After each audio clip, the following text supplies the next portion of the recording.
am trying to make a habit of posting every Sunday when I start my fast and put out a lot faithfully dialed in despite my beginningness to all this. Again, I'm Dr. Boz. I wrote a book named Any Way You Can, and the book has been fantastic for my practice. I'm an internal medicine physician, and that just means I'm in the long game. We start at puberty and we take them to the grave. We are in the long chronic disease management. And a couple of years ago, my mother had a heck of a time with life, decided she might just want to throw in the towel, and nearly did. But in the midst of this, I challenged her by saying, here's what I would do in the midst of a very difficult 71-year-old body filled with cancer and filled with inflammation. That's where the story in the book starts. It takes you through her journey and has just been very rewarding. I wrote it as notes for my mom when she was going through this difficult time, and thanks to my husband's encouragement, I actually wrote in the science behind what I was teaching her, and then turned it into a book.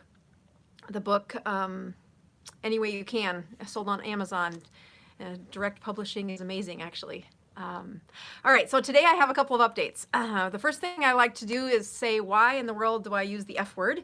Why do I fast? And I didn't used to. I don't think I missed a meal until about 2 years ago maybe. And then it was well into my ketogenic journey that before I missed a meal. Fasting was something that wasn't in our culture and wasn't in where I was from. So tonight, if you're watching, there's a couple I would like you to just cheer in for. I love knowing where you're from. It really is impressive how big my classroom has become, which is why I've tried to add a little something I'm going to do tonight. I gave a big workshop a couple of weeks ago. It's a workshop on brains of addiction, and that's one of my favorite things to teach about. I got a lot of feedback saying, what do you teach in that? And so I'm going to use some of the slides from that tonight just to drive home a point. But when looking at fasting, I would like you to also post if you've ever tried to fast, because I think it's a really brave thing, and I do it as a accountability to my patients. When they get sick enough that I say the word fasting, they think it's crazy. Like, who does that? That's like meant for people out of desperation. And I would contend a lot of them are desperate when they've been struggling with these health problems for so long. And fasting does some unbelievable improvements in their inflammation body. It's just not very conventional. So each week I try to say, I start on Sunday, and sometimes I do 12 hours and I can't do it. It's not in it. So I've learned that if I really want to make it a 48-hour fast or maybe a 72-hour fast, that I have to have a really good why in my heart. So a few weeks ago, I was talking about a patient or a friend of mine at church who had esophageal cancer. And then the next couple weeks at church, he was missing. I had fasted in his name and in his honor to just say, gosh, that's a tough journey. He's had a tough go of it. He's been missing from church ever since.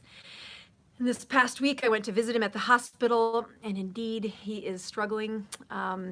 Esophageal cancer it's hard, and his body's been filled with inflammation for a long time. You know, changing all those habits right at the end. If your daughter's not an internal medicine doctor and gonna just put on the bootstraps and do it with you, it's really hard. So I'd given him a copy of my book, but it's not something he can handle right now. He's in a really tough chapter. So I'm going to continue to pray for him. I'm actually going to be selfish this week, and the reason I'm fasting this week is for me.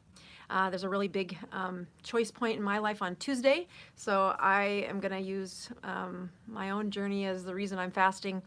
So if you're fasting this week, I know I'll make it through Thursday because this is a big deal for me. Or not through Thursday, good Lord. 48 hours is plenty, but I'll make it through Tuesday. And if you want to join me, I would love to hear where you're from today, and then if you've ever fasted, and if you haven't, it's okay if you haven't. I didn't do it for a long time. these pictures behind me, I want to use tonight to do some education. I've had this past week where Thanksgiving is real. Thanksgiving has lots of carbs in it. So I traveled to the family farm, and my family and my sister's family and our kids and our husbands and my mom and dad were all there. And yeah, we had plenty of carbs at the table. It's just one of those holiday days where we said, we'll prepare after and we'll prepare during, but it's probably going to be a carb week. And sure, indeed, there were plenty of carbohydrates on Thursday. And it was interesting to watch my mom, who's now 74 and currently under chemotherapy. And one of the problems with her cancer, she has lots of lymph cells throughout her body. And whenever lymph cells die, the uric acid that's there also becomes part of your bloodstream. So it's really easy to see a flare in the gout that can happen during cancer. So she knows when she has increased inflammation that the gout symptoms come back for her. So I called her today and said, how are you feeling? And she's like, boy, those carbs got to me. And I said, what were your symptoms? And she has, swollen fingers, swollen hands. And, we've got some strategies about to help her throughout the week, but 74 years old and can't quite make a fist. And the swelling is so hard. And it's gone when she stays in ketosis. But boy, put that many carbs in, and you kind of forget how much it affects you until you've been really good, and then you're not. But I'm using this story to tell you that the reason I stayed keto was that my brain is the reason I stayed keto. I take care of a lot of brains in my clinic. I think of my patients as, if you want to take care of chronic illness, I don't care if it's diabetes, obesity, cancer, if their brain's not working, if they're depressed, if they're not sleeping well, you're going to struggle to improve them. So the reason I first started studying the ketogenic diet was the seizure patients that were kids who kind of, they ate. And that was, many years ago, and they are now dying. And the autopsies for their brains should look awful. Like, I'm going to show you some pictures here, and I'll say, if I didn't know better, I'd think that was a seizure patient. Because their brains, the circuits are difficult. The conduction is, if you don't want to seize your brain as you age. But these autopsies of these kids who had childhood seizures, who'd been on a ketogenic diet for life, brains, I had brain envy. And that's what first got me saying, I need to learn about this. There has to be something more to this. That's amazing. That isn't how we would expect it.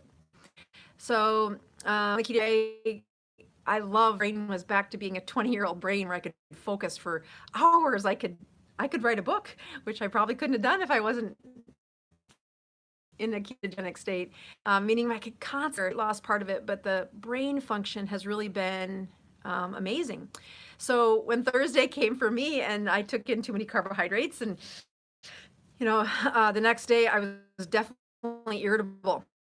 If the first was haywire when I'm not in a ketogenic state, my brain, I get a little headache, I get irritable, I'm moody, I snap at my kids more, and it takes 2 or 3 days for me to kind of get back out of that. Of course, a fast does that really well.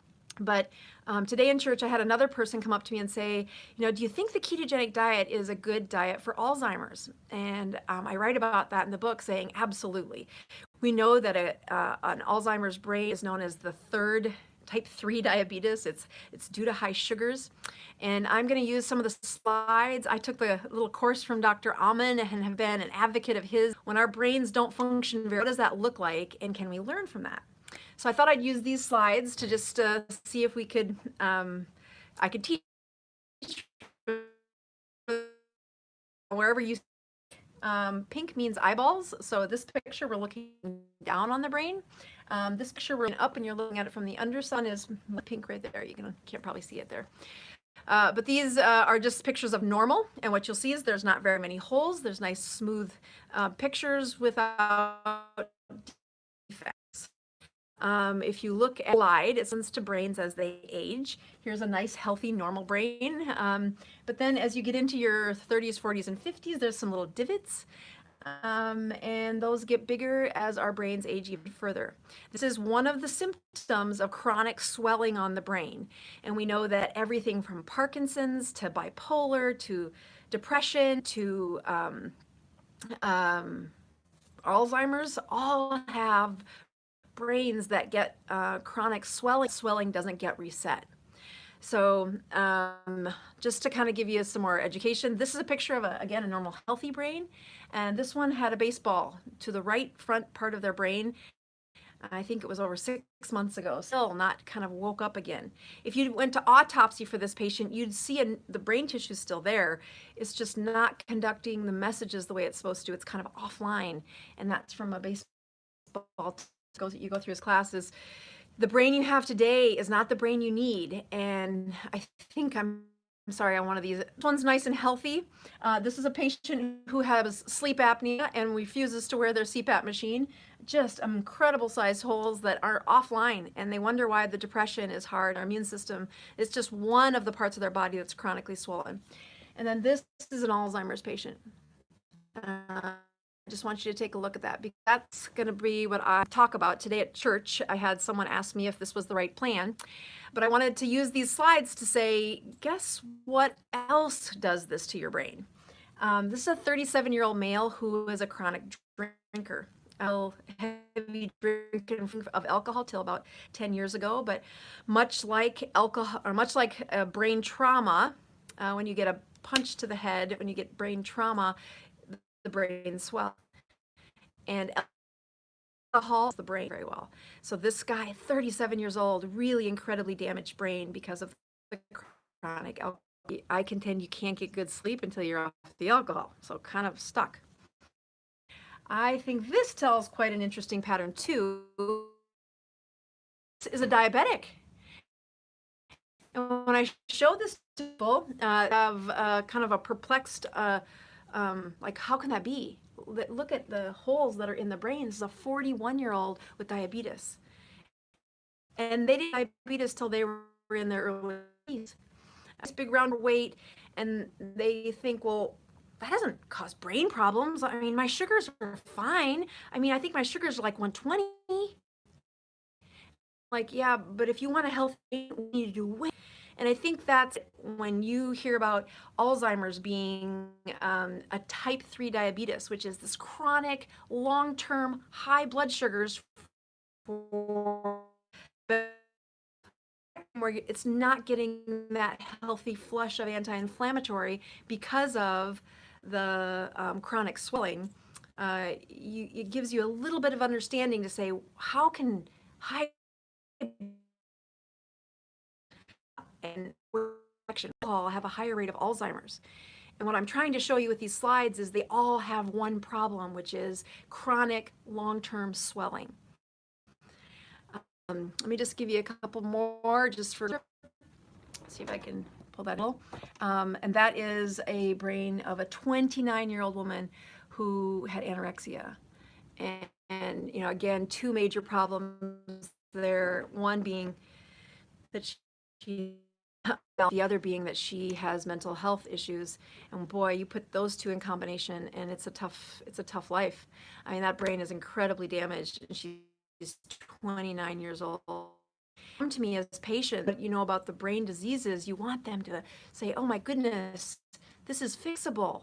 The brain you have today is not the one you have, but you got to do some, you got to help me. You got to help me help you. It's going to reverse all that. This is about a life that gets 8 hours of sleep. This is about a blood sugar that's normal, not, it's pretty good. I got a 120. No. We're talking about brain problems here.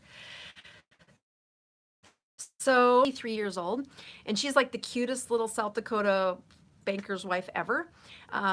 She's probably had 1 or 2 glasses of wine a month for 10 years, so not much of a drinker, doesn't use alcohol or doesn't use any kind of illicit drugs, but she's got a big nice round tummy. She's had high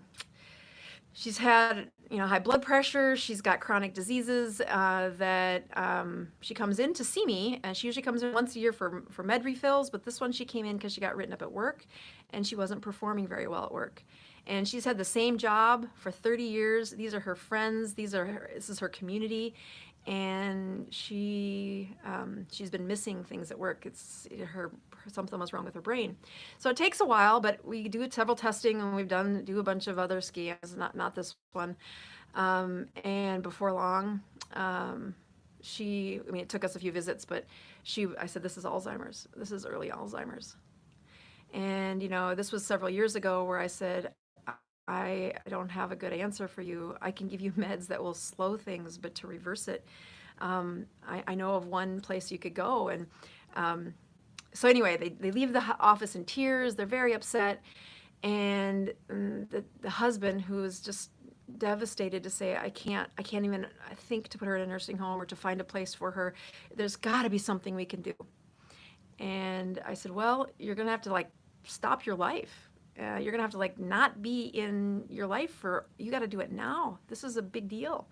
So they actually stopped their life. They actually went to the almond clinic. So good plugs for them. Got put on a ketogenic diet, really, really worked at controlling those blood sugars.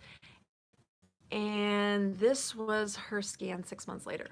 The message I was trying to get to this lady, which was really hard to do at church, but was that the brain you have today is not the one that you need forever. What?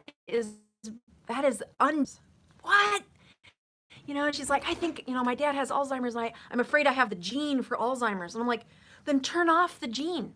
Stop. Don't be a victim to this. We know the rules that you should start doing in your 40s, 50s, and 60s if your family has Alzheimer's. And that is, we need low blood sugars and we need high ketones. We need low blood sugars. And, the first thing that woman had to do was take care of this. I mean, she lost her big fat tummy. And that was through several things that I teach in my clinic, jump rope for 1 minute a day, and getting your right brain and your left brain and your limbic system all working at the same time for short amounts of activities, but also 8 hours of sleep. You can't have sleep apnea. And then most importantly, if you really want a brain to work right, you got to feed it right. So the first day I go on a ketogenic diet, I have lots of folks reach out to me saying, I feel terrible. I'm like, I know, it's hard. Switching your body to that ketogenic state is something I write about. There's a stepwise, predictable process that I write about in the book. And it truly helps people to understand this is going to get better. This is going to get better.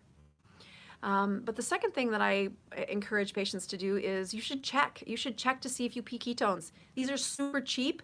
You buy these little ketone sticks and prove to yourself that you're peeing ketones, especially for those really powerful, especially when you're trying to change a chronic habit like eating carbs. Today is, 4 days after Thanksgiving, and I've think since Thursday, but I know I don't feel good, and I was not going to check my blood sugars until today. This brings me to the next thing, which is I wanted to go over, which is I heard people be on this ketogenic diet and they got to check all this stuff and look at poke their finger and check their ketones, and you don't have to do that. You can start with checking urine ketone. They're easy. There's no poking your finger. It is really not that taxing. However, if you are looking for a chronic disease management, like the woman that came to me in church today saying, I think my dad might have this Alzheimer's gene. I'm just hoping I didn't pass it on to my family. I'm like, pass them on the education of how to prevent this. And that is, if you want to be a good example, you got to know your number. And I didn't start checking blood sugars for my mom in our story till we were 7 or 8 months into the story. We only used urine ketone strips, and that was good enough for us. We stayed compliant. We had each other as a support. We fell off the wagon, and then we got back on and kind of continued to journey through it. But I would have a different tune now. I would have checked her sugars a lot sooner. Not only does it help the patient understand, it totally changes how you eat. Like today, to check my blood sugar together. So I was getting out, checking, calibrating a machine today, and I checked my blood sugar. It was like 83, and that really you've been following it. And so I had my afternoon meal, which we have on Sundays, and it was about an hour, or maybe 2 hours after that, and I had a blood of 83. Instantly, really find that when patients understand their own bodies, even if they screw it up, it's one little improvement after another that checking the sugars really does a good job of. Um, I also contend that there are some people who be saying I can't lose weight, I'm in a plateau. I tried that, it worked for a while, and then I fell off. And one of these feedbacks for people is when you're looking at blood sugars, you can see where your body's at. You can see what that inflammation is. If you follow me on Instagram, I have terrible numbers. I will at the end of the day, I've learned them, or I eat the whole bag. Nobody else in the family eats them. I eat them every time. I've learned that macadamia nuts were worse. Yes, they're nice, high fatty nuts, and they are ketogenic, but I eat the whole bag. I mean, maybe that week, it's me. I'm the one eating them. So today, when I checked my blood sugar, I had a ketone of 0.8, which is down and read, and I was like, I can't focus very well. And I went back and I checked my sugar again, and it was up to almost 100. Now, I hadn't eaten anything in there, but it just shows you that dysregulation of my own blood sugar. I mean, you think, doc, I understand how this works. I'm still young. Why would I have a blood sugar that does this? I would have never believed that it's mine.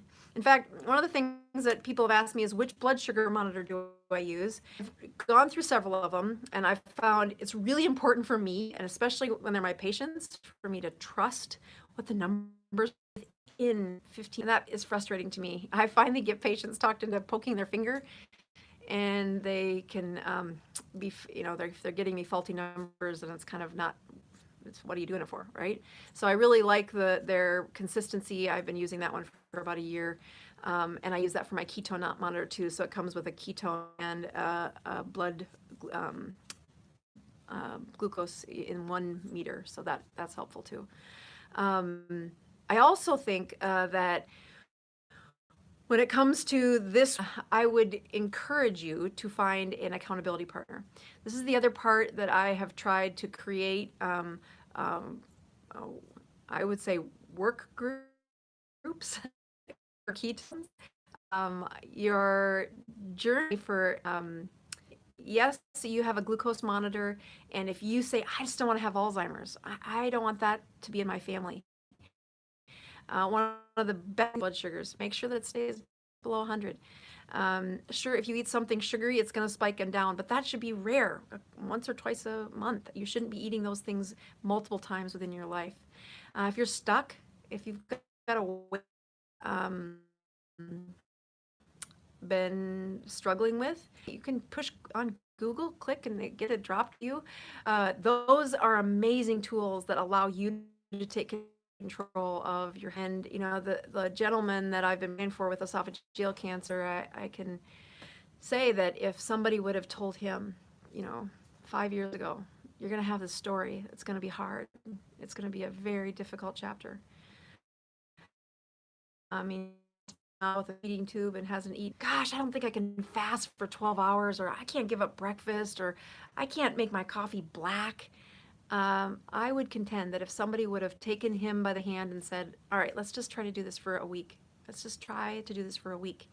And even if you don't check blood glucoses, again, I don't until you've got a rhythm of making ketones, peeing ketones. Buy those little urine ketone strips at your pharmacy. Check 2 or 3 times throughout the day don't go on to the advanced stuff until you've got a rhythm of making ketones every day before you step into the next one. But I contend if this guy would have had a friend saying, here's what you can do to prevent that, that he would have done it. He would have said, absolutely, I can do this. And if this woman who's worried about her family getting Alzheimer's says, all right, I read this book and I learned about maybe it can help the migraines that she gets. Maybe it helps people concentrate better when they thought that was something only a younger brain could do. Or maybe they get better sleep, they get less depression, They get better performance, and eventually they get to a pattern where they join us on. But I would encourage you to find somebody, a workmate, crazy Aunt Hazel, I don't know, somebody who you could do this with, to say, I do this. I read this book, and we can all have a healthier life. We have an incredible crisis on our hands. These chronic disease illnesses are taking over our families, and it is the saddest thing to sit in an exam room and watch them say, oh my goodness, the next 2 years, the next 10 years are going to be the hard to watch what happens when the brain is disconnected from the body. So this is why I'm such a proponent of the ketogenic diet. Is I think it's a fantastic way to decrease that inflammation to body with health, not just healthy fats, fat. That was the other thing this lady said to me. She's like, isn't that diet where there's like lots of protein and some vegetables? And I said, nope, this is lots of fat, healthy fats. I'm like, no, pretty much just fat, like lard. And she looked at me like, you're crazy. Like, no, just go read the book. You'll figure it out. Anyway, so I will go ahead and read your comments as I hop off of this, and I appreciate the people who tune in. I've learned that on these videos you can only ask people to do one thing, so I'm not going to ask you to subscribe or do that thing with the bell. I'm not going to ask you to like or Facebook or share. And that is, if you haven't bought the book, it's super helpful for me to hear what you think. I've got people asking me to write another book, and whenever I get down or it's hard, or you kind of say, oh, it's a tough week, and I go read some of the comments about people have me a review on Amazon. And as a new author, I don't have a publishing company behind me. I have a mission to say, this is how I help my mom. And I see lots of patients that could have been, say, tragedy. We can undoctor them, some science behind why they're doing it, and then create their own little tribe. So if you haven't bought the book, the only thing I'm asking is, if you haven't bought the book, buy the book and then share with what you think about it on an Amazon book review. It's my favorite way to say thank you. All right, that's enough for Sunday night. I am thankful for you guys that tuned in, and I will reply to these comments as soon as I get off. Signing out, Dr. Boz.